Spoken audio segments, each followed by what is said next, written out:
Hello. So, in this audio, it's not really video anymore.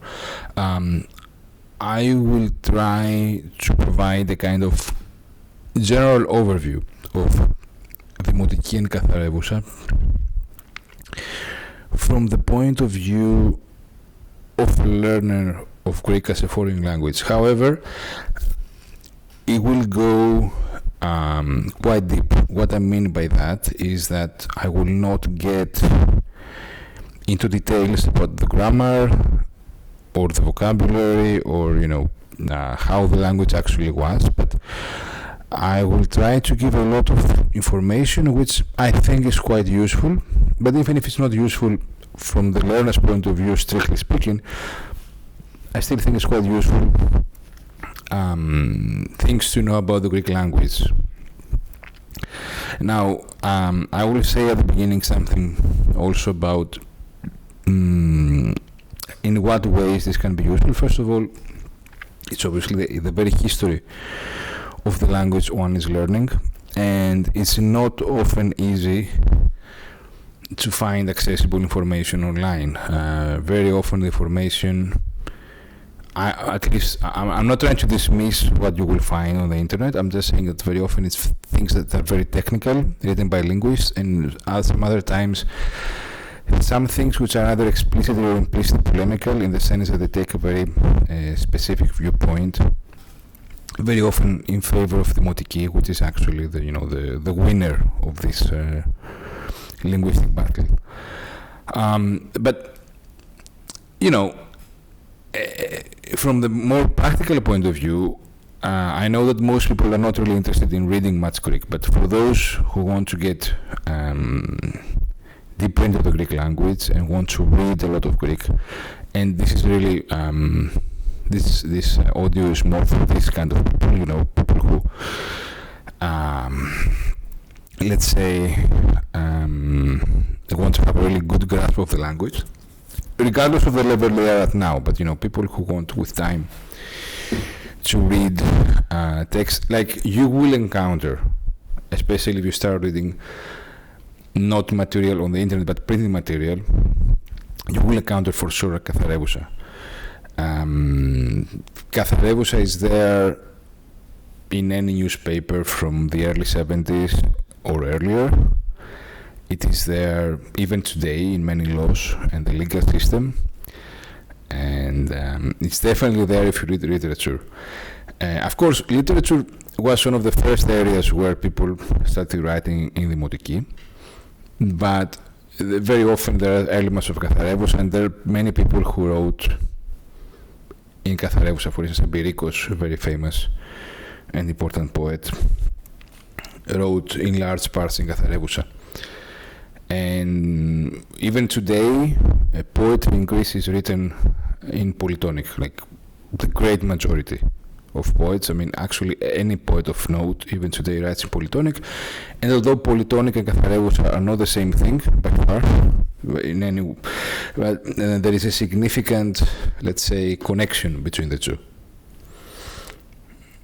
So the moment you will start reading more Greek, you will find material in Katharevousa. And actually, even today we have a newspaper, Estia, which in some ways writes in Katharevousa, although it's very tamed, let's say, Katharevousa.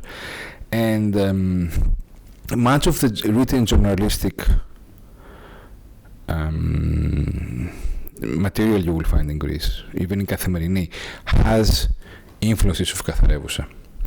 So although, in the minds of many people it might be like,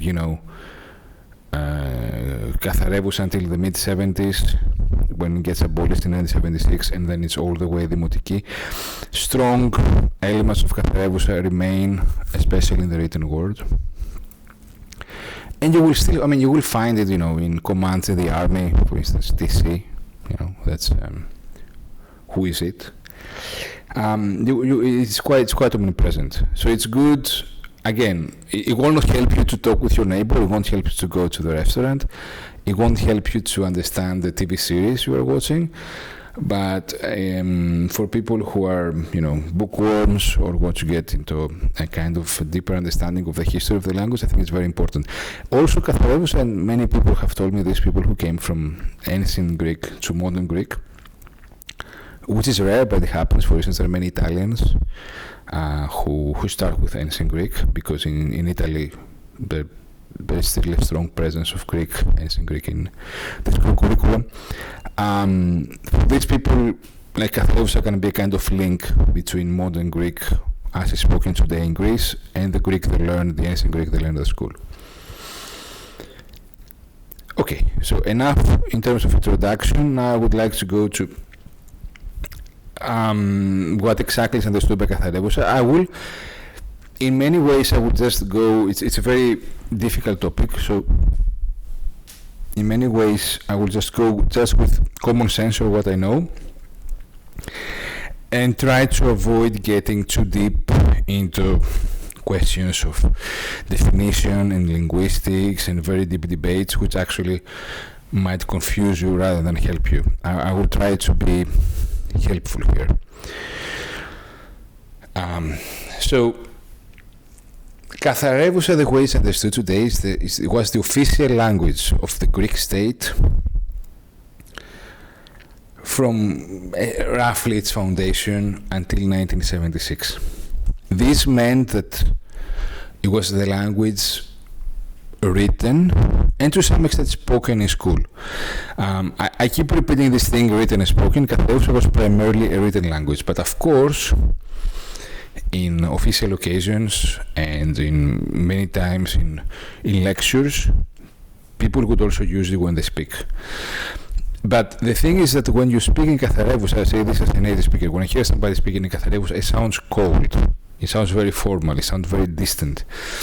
So Dimotiki would be more kind of the language, or rather the vernacular, not exactly Dimotiki. I'll explain what this difference is later on as we go on with this. Dimotiki would be more the language you use in everyday life. Now, this distinction might be familiar to some people. For instance, it's quite similar to the distinction you have in Arabic between the language you learn at school and the language you write and the language you speak. The big difference of Katharevousa, of the situation we have in the Arabic world between the difference from what you learn at school and what you speak in the street, is that Arabic has a huge geographic extension, from Morocco to Yemen and Iraq. Okay, modern Greek never had this kind of extension, which means that the variety of the different dialects is not as huge and impressive as it is with Arabic. But if any of you speaks Arabic or learns Arabic, it's useful to keep this kind of distinction in mind, that basically what happened with Katharevousa is that people learned an older written version of the language at school, which to some extent impacted on how they spoke to each other. But within the country and even outside the country, because there were many communities of Greeks outside the kingdom of Greece, people spoke differently, with different grammar rules and different vocabulary. And this is already a point of tension here, because people say Dimotiki often, and they speak just the vernacular, the way people spoke, but there is only one Dimotiki, the official standard modern Greek, so to speak. But obviously the dialects were many, like people in Crete spoke very different than people in Cyprus, in Athens, in Odessa, in Asia Minor.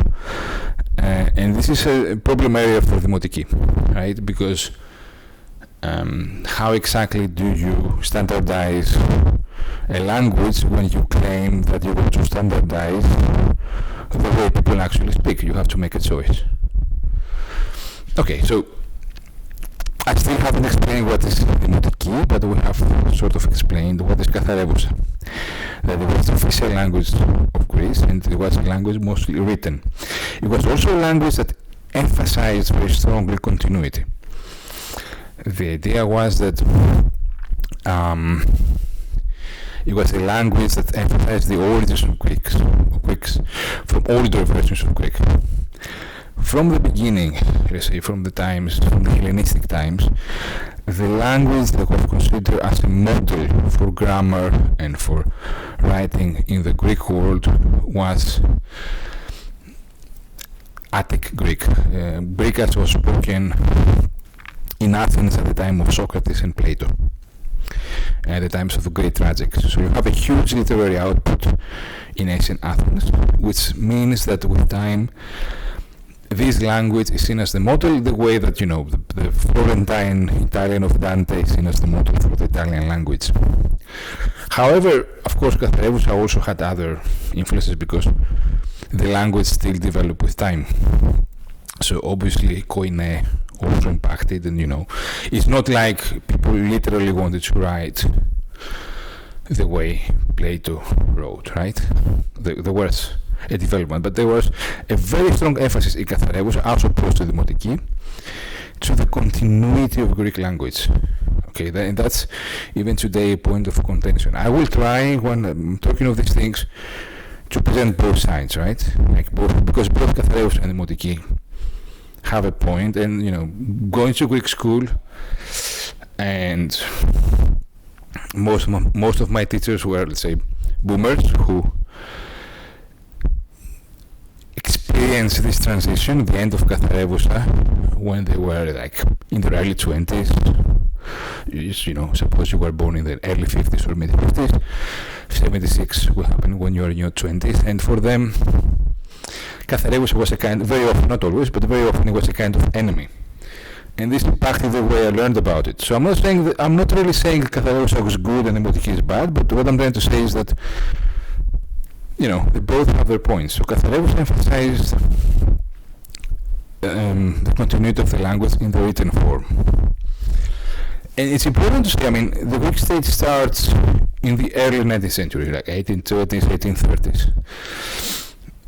And in the first decades, there is very little resistance to this Katharevousa language. So, you know, why am I saying this? Because if you read the standard accounts about Katharevousa, it seems that it was a very wild experiment imposed against the will of the people.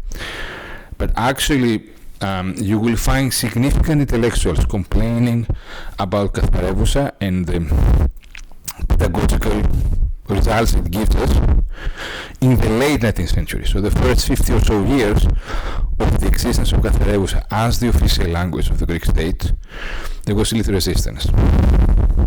So this for Katharevousa. Now let's see how Dimotiki enters the picture.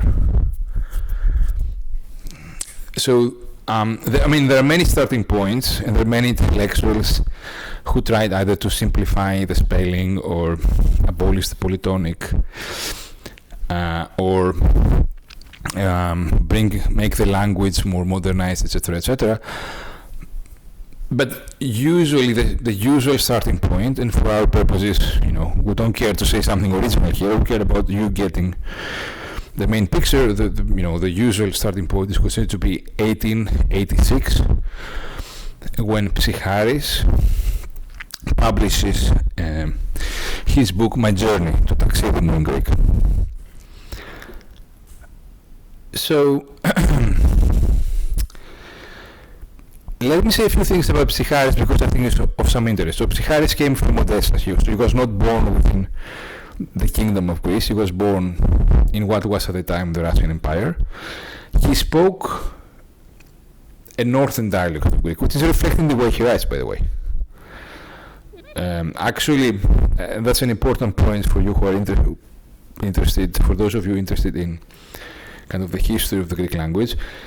Usually we think that Dimotiki as it is today is more based on the southern, the Peloponnesian dialect. I mean, in general, the Peloponnesian dialect in terms of the pronunciation was the most influential one within the Greek kingdom. But Psycharis came from the north, and you can see this in the way he wrote. In any case, Psycharis goes to France, he becomes a professor, he has a very successful academic career. Also, as a side note, you can look it up, those of you who are interested. He got married to the daughter of an important French intellectual of his time. He got married to the daughter of Ernest Renan. And so he writes this book which is very impactful, you know. I mean, people love this. It's the kind of book, to Taxidimou, it's the kind of book that people hated or loved. You know, it's like it's a very polarizing book, and he, of course, he immediately makes a lot of enemies.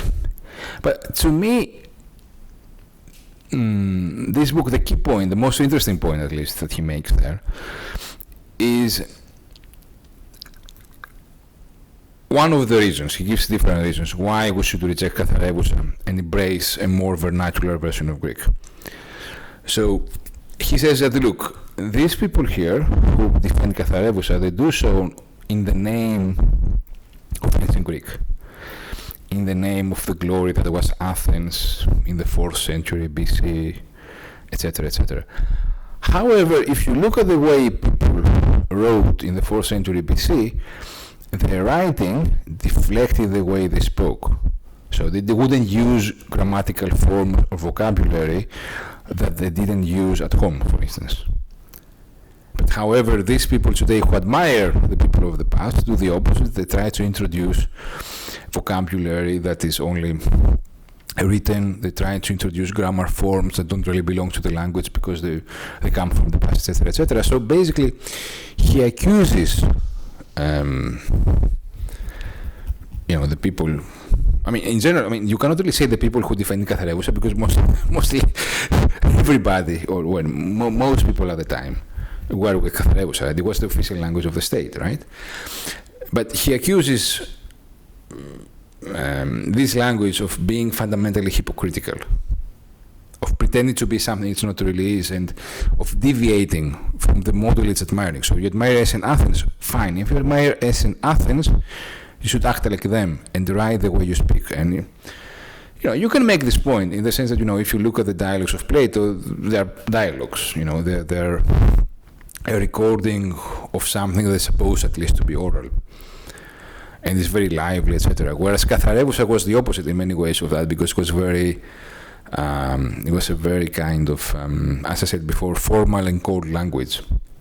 And that's part of the reason why in literature, Katharevousa was sort of abandoned earlier than in other areas. For instance, I don't think it's a coincidence that the area where Katharevousa survived the longest, and arguably survives today to some extent, is legal documents.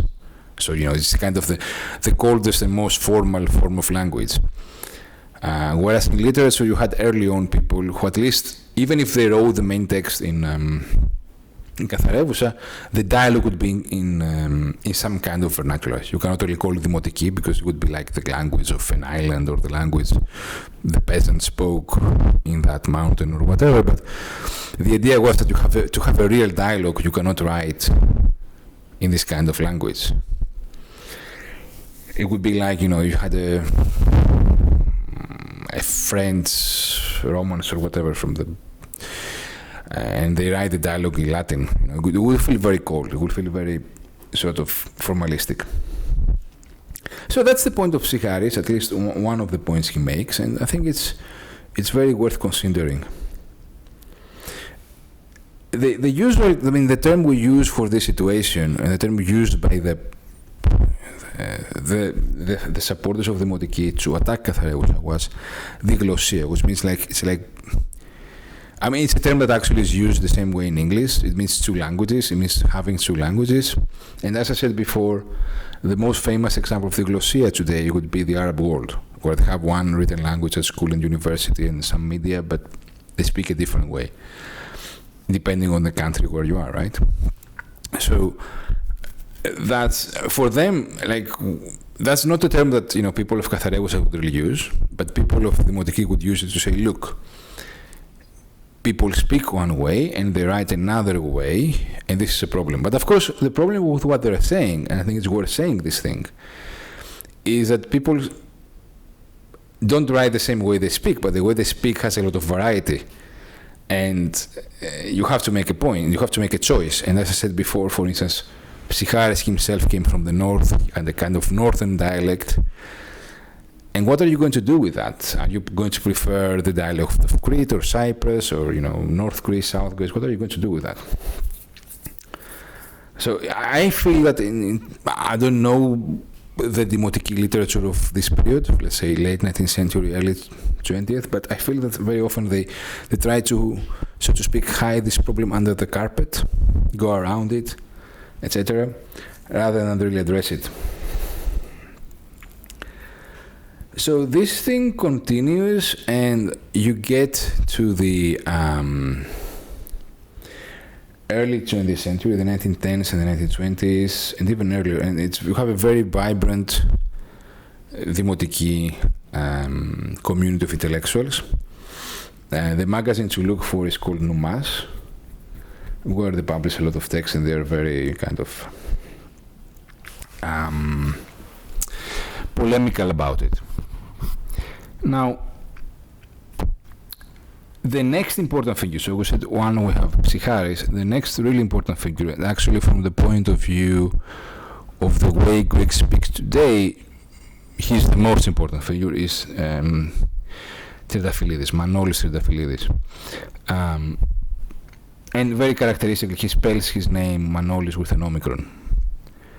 I could go on about this for a long time. I won't do it right now, maybe later.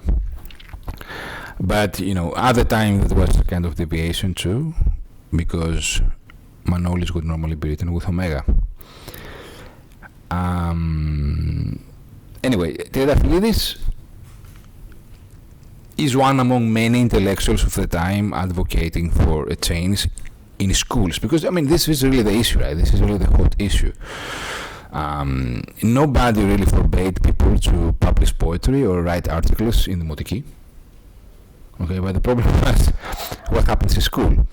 So the people of the Dimotiki started advancing arguments to the effect that Katharevousa was an impediment to good education. That teaching people an antiquated language stopped them from being really well educated. And therefore, we need to change the language of instruction at school. And you can understand, why this was so controversial, right? It meant that some people would probably even left without a job, right? Because if you're a university professor and you base your career on Katharevousa and then the language changes, then you might find yourself in trouble. So as I said before, Triantafyllidis writes the key grammar text, which becomes the foundation of how the Dimotiki should be written. And I have to say two things here. The first is should be written. Because the Dimotiki is not just the Greek language the way we speak it. Obviously, they made rules and they told people, you say this, but you cannot write it.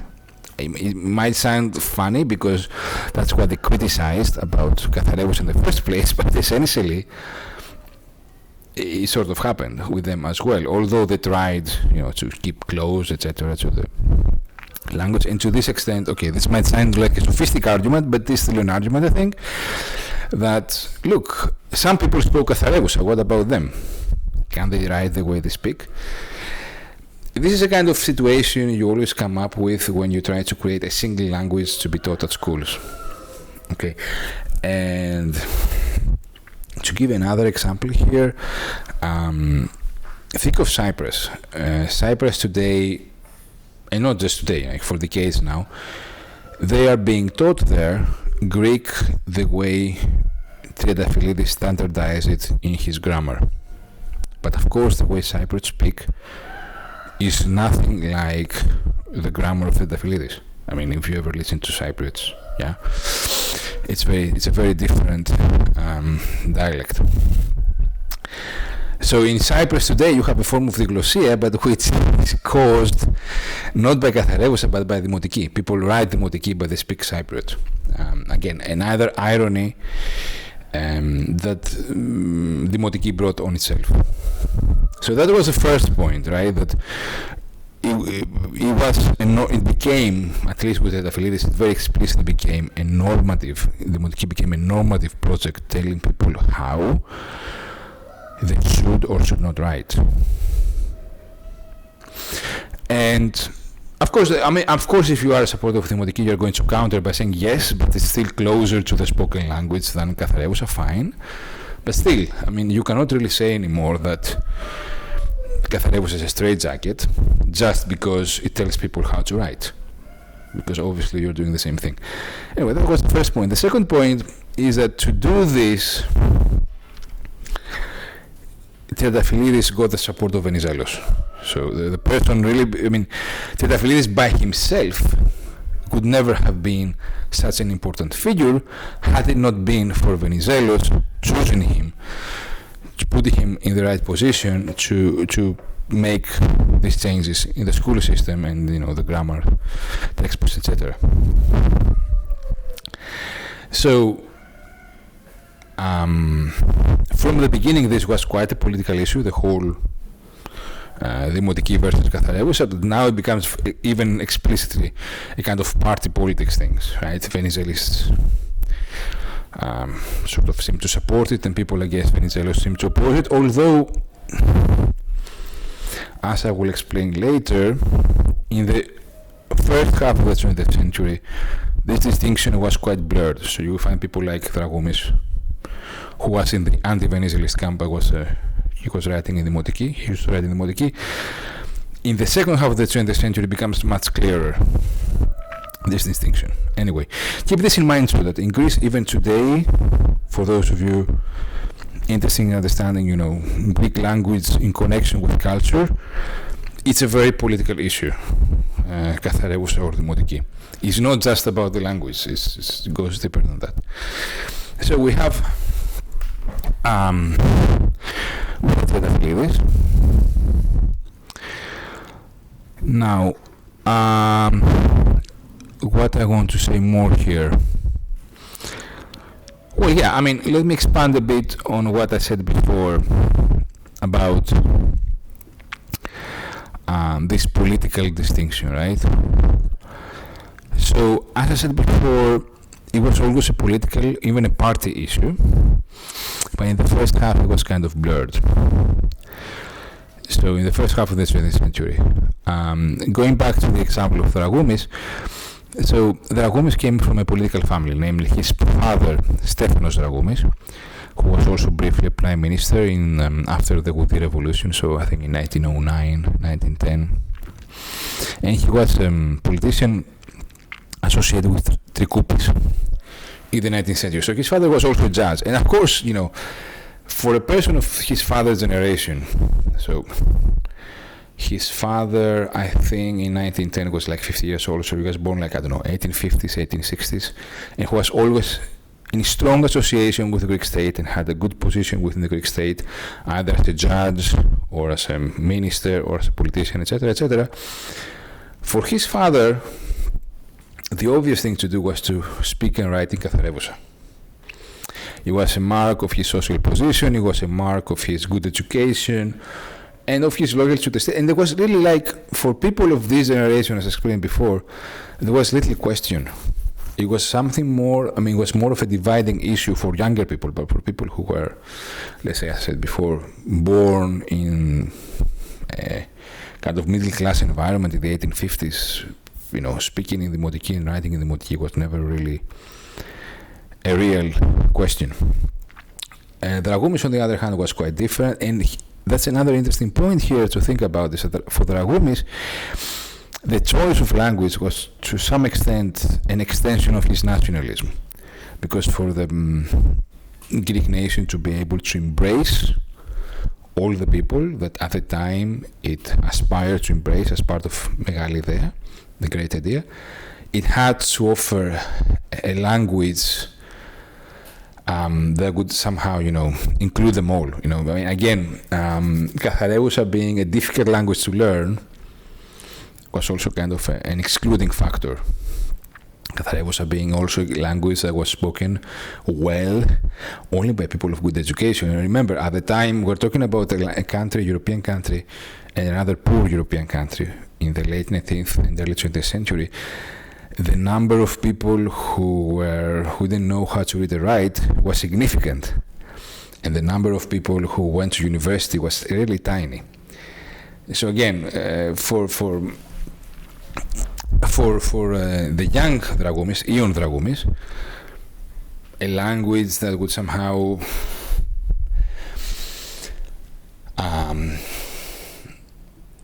represent the totality of the people would have to be simpler, would have to be easier, more accessible, and more lively.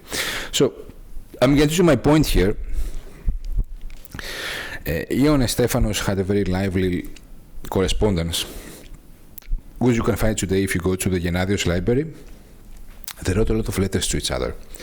But very soon in their correspondence, a problem emerged. And the problem was that Stefanos, the father, obviously had to write in Katharevousa. And the son, on the other hand, although he could write in Katharevousa, again, the father, I don't think the father, because of his generation and education, etc., I don't think he was even able to write in Dimotiki. It was something, let's say, simply unthinkable for him. But the son had a choice. He could write in Katharevousa, and we know that because we have his letters in the Ministry of Foreign Affairs. He was able to write in Katharevousa, but he chose to write in Dimotiki. And this is something the father didn't like.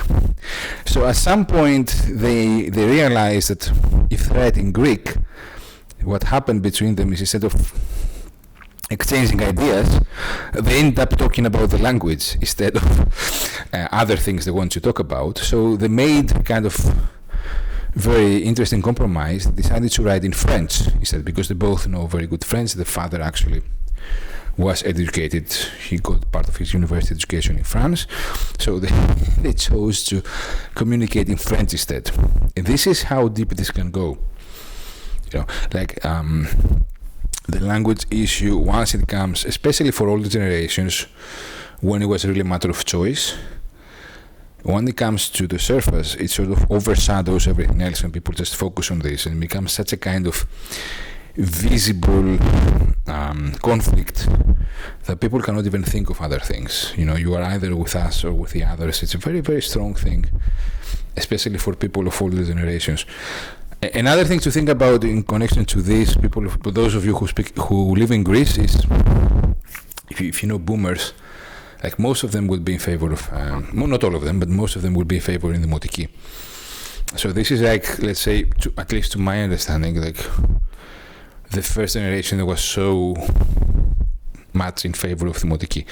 Like if you go earlier, let's say people who are born in the 40s, the 30s, it's much more, let's say, divided. In my experience, okay, I don't have any statistics, I don't think anybody does, but at least my impression is that people born in the 50s and early 60s would be a lot more inclined in favor of the Dimotiki than other previous generations. So this was the whole Dragoumis thing, and a reason I mentioned Dragoumis is because, you know, with him, you know, he was a nationalist and to some extent a conservative, but he sided with the Dimotiki. And you find more people like that in the early 20th century. Now, in the second half of the 20th century, it's more like a left-right wing dividing line. So the conservatives and the nationalists and the royalists and people of the right in general, usually, not always of course, but usually would go with Katharevousa, whereas the Dimotiki was the language of choice of the left. Now I can get in more nuance here and talk about the Communist Party and the kind of different Dimotiki they use even today, but this will make it too long. We already exceeded half an hour.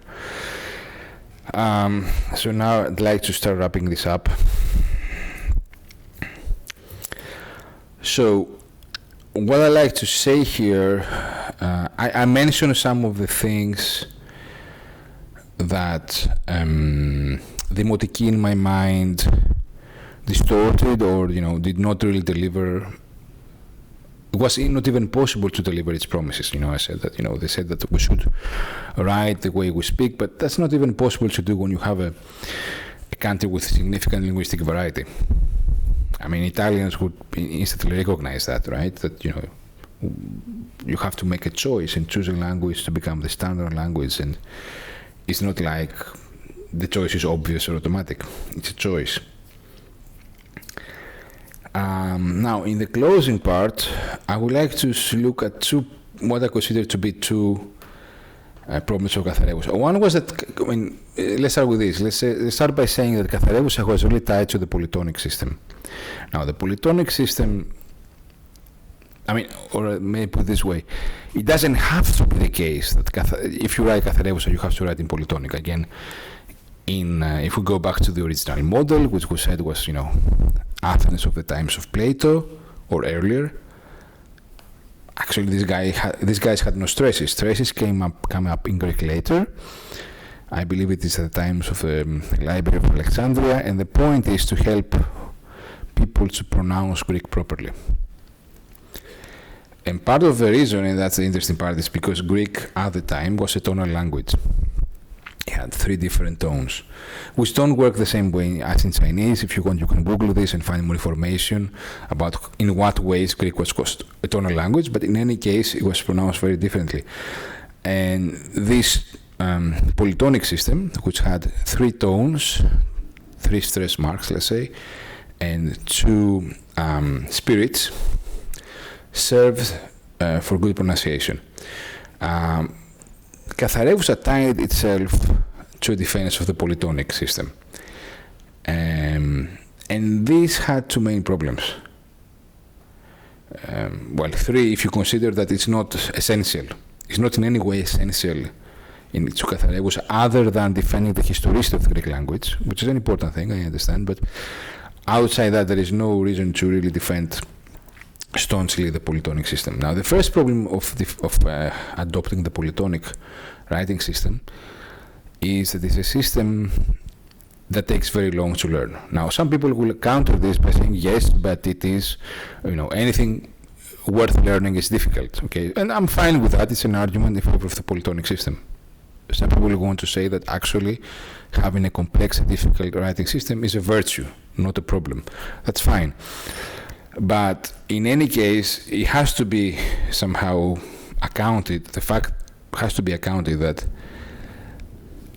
it literally takes years of instruction to learn the system well, and some people never learn it well.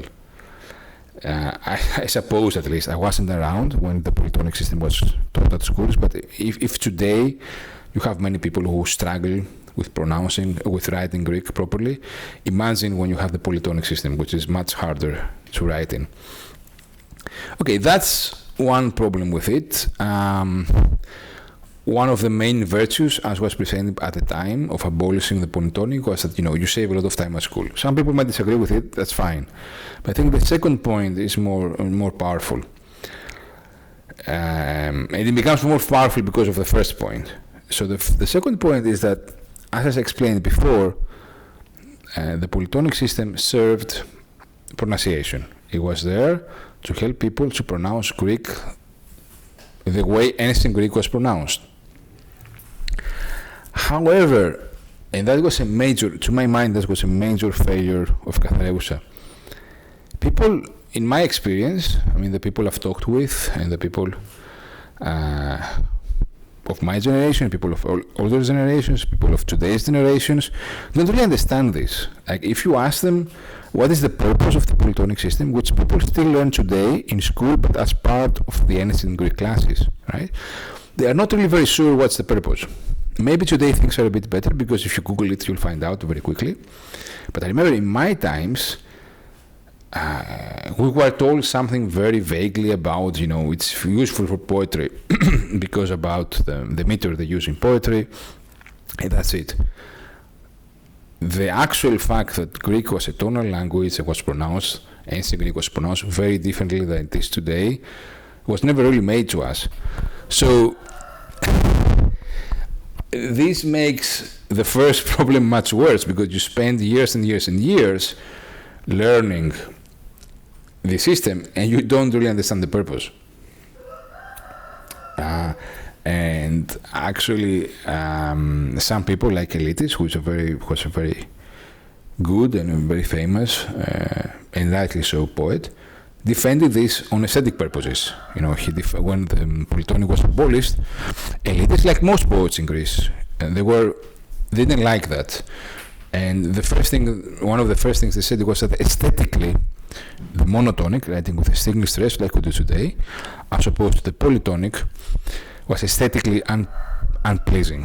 And that's fine, that's a good point, but again, if you want to justify teaching people for years and years and years on school, a very difficult system that is very hard to learn, and the way it was taught necessarily, it involved huge amounts of memorization. Which words take the SIA, which words take the other stress, which words take the other spirit, etc., etc. You have to give them a very good reason to spend time to learn it.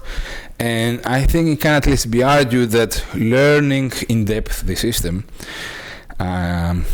is not necessary unless you want to become a philologist or study the ancient Greek language in depth. Some people might say, everybody should learn it. That's fine. That's an argument they can make. I don't necessarily disagree with that, but they have to make the case. And the problem Katharevousa had is they never even made the case. They never even tried to make the case for the polytonic on those grounds, on the grounds that where it actually served the purpose, like to pronounce the language in a specific way. So that's all I had to say on the topic. I think I covered a lot of different points in this regard, and I will add in the description, I will add some links about